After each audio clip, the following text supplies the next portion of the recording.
Mesdames et messieurs, bonjour, bonsoir. Tout dépend de l'heure à laquelle vous écoutez cette vidéo chez vous.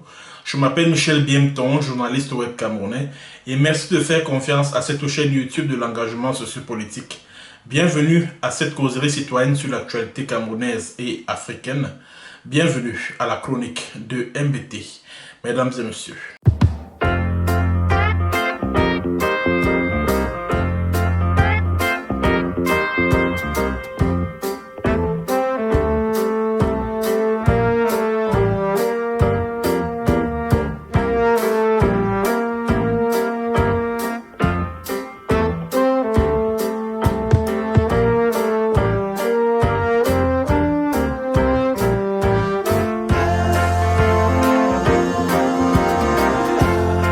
Alors, depuis quelques heures, on parle de l'inculpation de 3 militants de la cause indépendantiste anglophone vivant aux États-Unis. Il s'agit de Claude Chi, Francis Cheney et Nestor Langmi.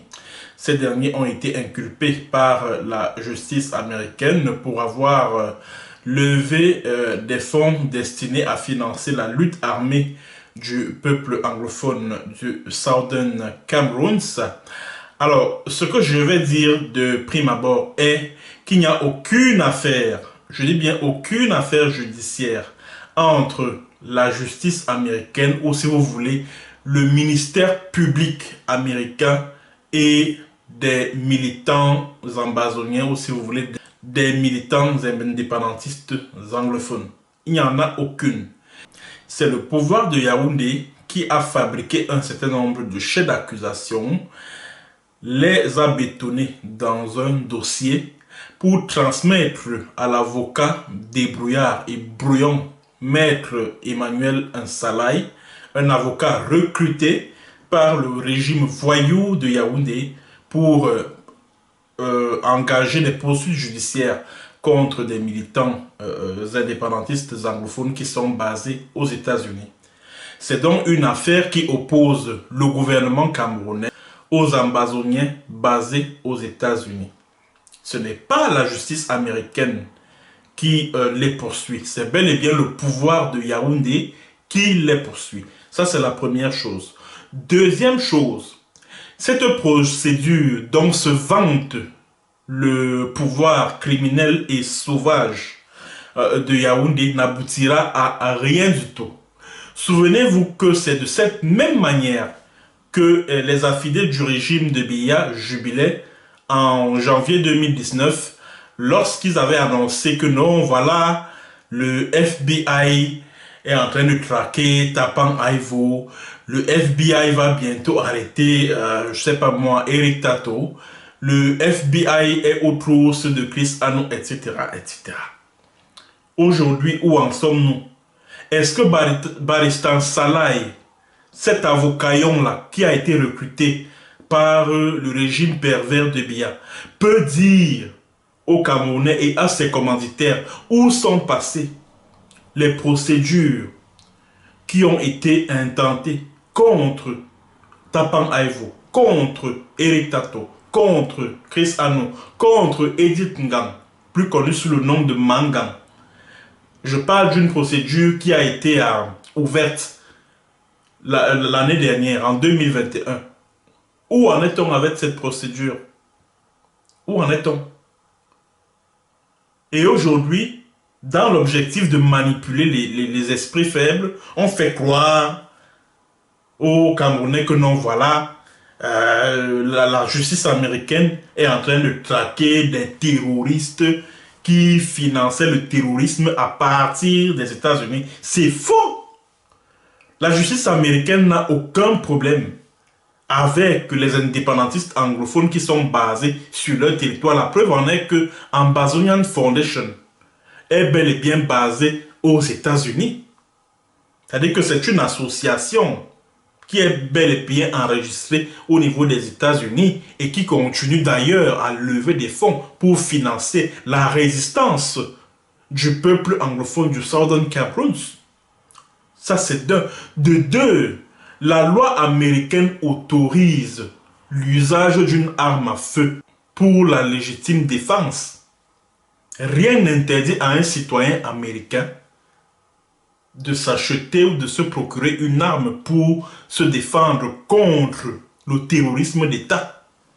Et c'est exactement ce que les militants anglophones qui vivent aux États-Unis sont en train de faire lorsqu'ils organisent des fundraising pour financer la lutte de libération du Southern Cameroon.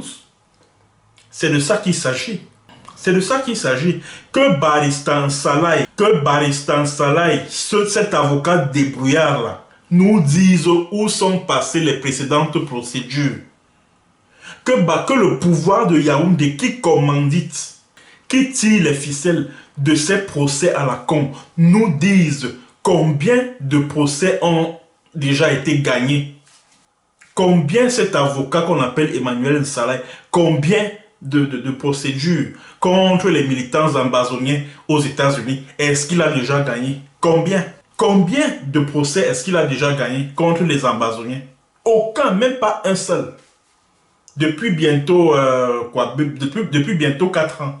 Même pas un seul. Et même cette procédure-ci, celle-ci, elle n'ira absolument nulle part. Elle n'ira nulle part. Je dis bien nulle part. Nous savons tous que la plainte contre Tapang Aivo a été classée sans suite.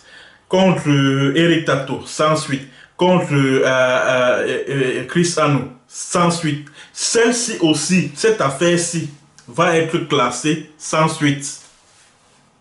Aussi simple que ça. Aussi simple que ça.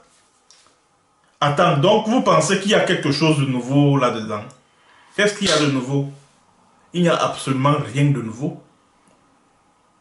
Il n'y a absolument rien de nouveau. Rien. C'est-à-dire que c'est les mêmes chez l'accusation de depuis 2019. Financement de terrorisme, oh, ceci, cela, achat des armes, oh, blablabla. Bla, bla, bla. Les mêmes chefs d'accusation depuis. Ça a donné quel résultat? Rien. Je dis bien rien. Rien du tout. Rien. Comme vous, à Yaoundé, là, vous pensez que tel que vous manipulez les magistrats camerounais, là, c'est de cette manière que vous pouvez également manipuler la justice américaine. Vous mentez, vous ne pouvez pas. Vous mentez. Vous mentez. C'est donc ce que j'avais à dire par rapport à cette dernière actualité. Merci à vous qui étiez connectés à cette chaîne YouTube. N'oubliez pas de partager la vidéo au maximum, mais surtout de vous abonner massivement. Pour ce faire, il suffit simplement de suivre le schéma qui s'affiche sur votre petit écran. N'oubliez pas également de me remercier en achetant un badge Super Chat. Voici d'ailleurs comment procéder pour le faire, mesdames et messieurs.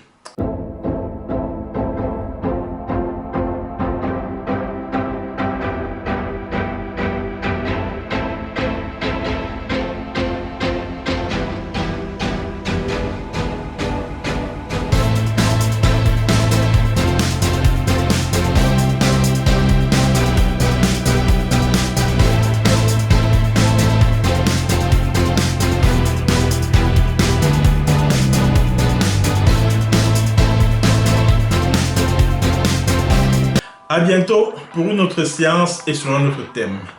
Bonjour, bonsoir.